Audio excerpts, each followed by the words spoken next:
उसे गुमा है कि मेरी उड़ान कुछ कम है, मुझे यकीन है कि आसमां कुछ कम है।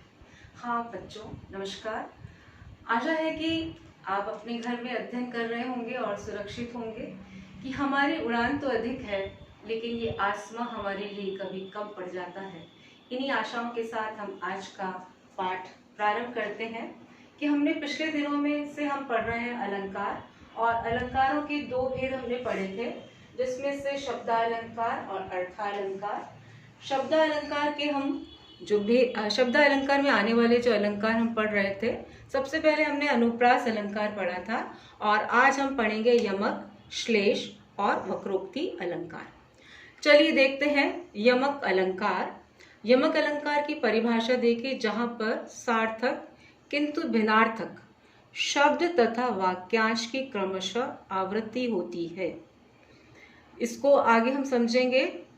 वह शब्द पुनि पुनि परे अर्थ भिन्न ही भिन्न। दोबारा से इसका अर्थ भी देख लेते हैं। एक शब्द या वाक्यांश जब दोबारा आता है तो उसका अर्थ बदल जाता है। देखिए, इसका उदाहरण के माध्यम से हम इस परिभाषा को समझ लेंगे। पहला उदाहरण है, कनक कनकते सोगुनी मादकता अधिकाए, या खाए बोराए जग वा पाए बोराए। यहाँ पे कनक शब्द की, यानी कि कनक शब्द सार्थक शब्द है और इसकी आवृत्ति हुई है, और कनक शब्द के अर्थ जो है भिन्न भिन्न, जिस तरह से पर्यायवाची शब्द हो जाते हैं उस प्रकार से भिन्न अर्थ है। पहले कनक का अर्थ है स्वर्ण और दूसरे का अर्थ है धतूरा, यानी कि धतूरा खा लेने पर और अधिक स्वर्ण पा लेने पर व्यक्ति की जो गति है उसमें मादकता यानी अधिक हो जाती है, या उसमें अभिमान अधिक आ जाता है। तो परिभाषा यहाँ से स्पष्ट हो गई कि जब एक वाक्य या वाक्यांश काव्य में दोबारा आता है तो उसका अर्थ बदल जाता है, वहाँ पर यमक अलंकार होता है। दूसरा उदाहरण देखिए, काली घटा का घमंड घटा। एक शब्द की आवृत्ति हुई है घटा। यहाँ पे वर्षा काल में काली घटाएं जब आसमान पर छा जाती हैं, बादलों की जो घटाएं हैं उसका अर्थ है यहाँ पर। और यहाँ पे घमंड घटा अर्थात घमंड कम हो गया, घट गया, कम होना। चलिए तीसरा उदाहरण देखिए, तीन बेर खाती थी वह, तीन बेर खाती थी। जब शत्रुओं के आक्रमण हुए तब राजाओं की रानियों की जो स्थिति थी उसका इसमें वर्णन किया गया है कि जो रानियां 3 बार फल खाती थी, आज वो जंगलों में भूखी भटक रही हैं। चलिए इसका अर्थ यहाँ पे देख रहे हैं। बेर शब्द की आवृत्ति हुई है और इसका एक अर्थ है बेर का फल और दूसरा अर्थ है समय। तो एक शब्द की जब दोबारा से आवृत्ति हुई है लेकिन उसका अर्थ कैसा है, भिन्न है, तो वहां पे कौन सा है, यमक अलंकार है। चौथा उदाहरण देखिए, तू मोहन की उर्वशी हो, छवे उर्वशी समान। तू मोहन की उर्वशी, उर मतलब हृदय, हृदय में बसने वाली। फिर राधा के जो है रूप सौंदर्य का वर्णन उर्वशी के समान। उर्वशी यानी कि उर्वशी अप्सरा के समान उसके रूप का जो है उल्लेख किया गया है। इस तरह इसके एक शब्द की आवृत्ति हुई है और उसका भिन्न अर्थ है। पांचवा उदाहरण देखिए, माला फेरत जो गया, फिरा न मन का फेर, कर का मन का डारी दे, मन का फेर। यहाँ पे कबीर ने क्या बताया कि जो भक्त है वो माला यानी कि मोतियों की मालाओं की जो मन का है उसे फेरता रहता है, लेकिन मन के को यानी कि मन के जो विचारधाराएं हैं उसमें वह परिवर्तन लाए। इस प्रकार से आपने देखा कि यहाँ पे एक शब्द या वाक्यांश की क्रमशः आवृत्ति होती है और उसका अर्थ कैसा होता है, बदल जाता है, वहां पर यमक अलंकार होता है।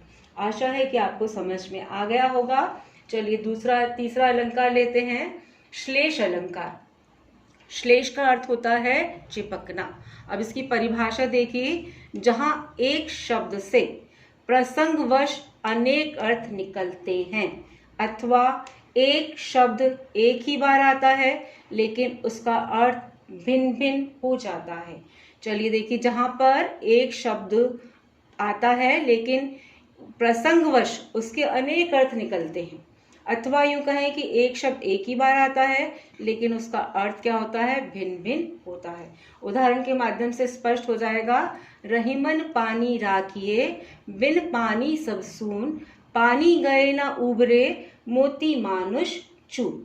अब यहाँ पे एक ही शब्द आया है पानी, लेकिन इसका अर्थ जो है भिन्न है, भिन्न भिन्न इसके अर्थ हैं। देखिए, पानी का अर्थ मोती के लिए चमक से है, और यहाँ पे पानी का अर्थ मनुष्य के लिए उसके सम्मान से है। पानी का अर्थ चून के लिए जल से है कि बिना जल के चून को नहीं गूंथा जा सकता।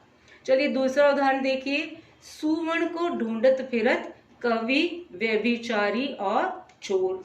अब यहाँ पे देखिए, कवि अपने काव्य रचना के लिए सुंदर वर्णों का, सुंदर शब्दों का चयन करता है। व्यभिचारी व्यक्ति सुवर्ण यानी कि जो जिसका वर्ण कैसा है, सुंदर है, गोरी है, कन्या का जो है चयन करता है। उसी तरह से जो चोर व्यक्ति है वह सोने जैसे बहुमूल्य सामान की चोरी करने के लिए स्वर्ण को ढूंढता है। इस प्रकार से एक ही शब्द आया लेकिन उसके भिन्न भिन्न अर्थ हैं। चलिए तीसरा उदाहरण देखते हैं। विपुल धन अनेकों रत्न हो, साथ लाए प्रियतम बतला दो, लाल मेरा कहाँ है।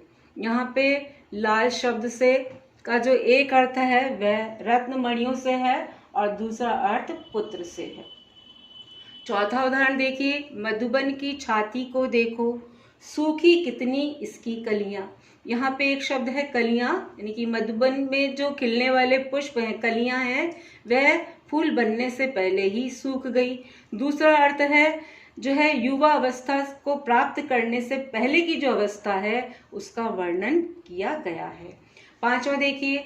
जो रहीम गति दीप की, कुल कपूत गति सोए, बारे उजियारो करे, बड़े अंधेरो हुए। यहाँ पे जो बड़े शब्द है इसका दो अर्थ, भिन्न अर्थ है कि जब कुल में पुत्र उत्पन्न होता है, जब कपूत बड़ा हो जाता है तब कुल में अंधियारा छा जाता है। उसी प्रकार से जब दीपक को बढ़ा दिया जाता है अर्थात बुझ जाता है तो अंधेरा हो जाता है। इस प्रकार से जो है एक बार दोबारा से परिभाषा देखें, जहाँ पर एक शब्द आता है लेकिन प्रसंगवश अनेक अर्थ निकलते हैं, वहाँ पर श्लेष अलंकार होता है। अब चौथा अलंकार देखिए। ये शब्द अलंकार ही है, वक्रोक्ति अलंकार। जहाँ शब्द में श्लेष के कारण या काकू के कारण सुनने वाला व्यक्ति वक्ता के कहे गए वचनों को अन्यार्थक शब्द का अन्य ही अर्थ ग्रहण करता है और अपने हिसाब से कल्पित या चमत्कारपूर्ण अर्थ लगाए और उसका उत्तर दे, तो वहां पर माफ कीजिएगा, वक्रोक्ति अलंकार होता है। देखिए वक्र का अर्थ क्या होता है, टेढ़ा। इस तरह से हम वक्र बनाते हैं, गोल, यानी कि गोल गोल बातों को घुमाकर उत्तर देना। जो कहने वाला है उसकी बात को सुनने वाला जो व्यक्ति है वो गलत तरीके से सुनता है और उसका उत्तर भी अलग तरीके से देता है, तो वहां पे वक्रोक्ति अलंकार होता है। श्लेष और काकू का जो अर्थ लिया जाता है वो उच्चारण का ढंग होता है कि आप किस तरह से बोलते हैं और सुनने वाला उसको किस तरह से सुन रहा है, और उत्तर देने का उसका तरीका भी अलग हो जाता है।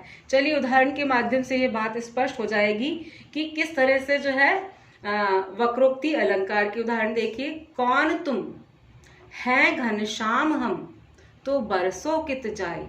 देखिए राधा बाहर जो है कृष्ण खड़े हैं और राधा पूछती है कौन तुम, तो घनश्याम उत्तर देते हैं, श्री कृष्ण उत्तर देते हैं घनश्याम हम।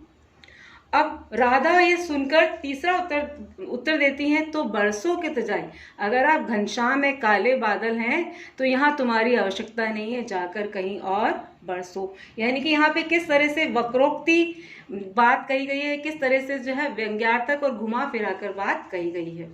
दूसरा उदाहरण देखिए। मैं सुकुमारी नाथ बन जोगूं, तुम ही उचित तप मो कह भोगूं। यहाँ पे सीता ने श्री राम से कहा है कि मैं सुकुमारी हूँ और वन में भी जाने की, यानी कि वन में भी मैं जा सकती हूँ, इस तरह की इच्छा रखी है।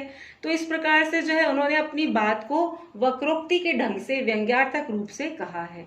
तीसरा देखिए जाओ मत बैठो और जाओ मत बैठो। दोबारा से देखिए जाओ मत बैठो, फिर जाओ मत बैठो। यानी कि दोनों में जो है अर्धविराम लगाने से और कहने के तरीके से, उच्चारण के ढंग से ही बात का अर्थ बदल जाता है।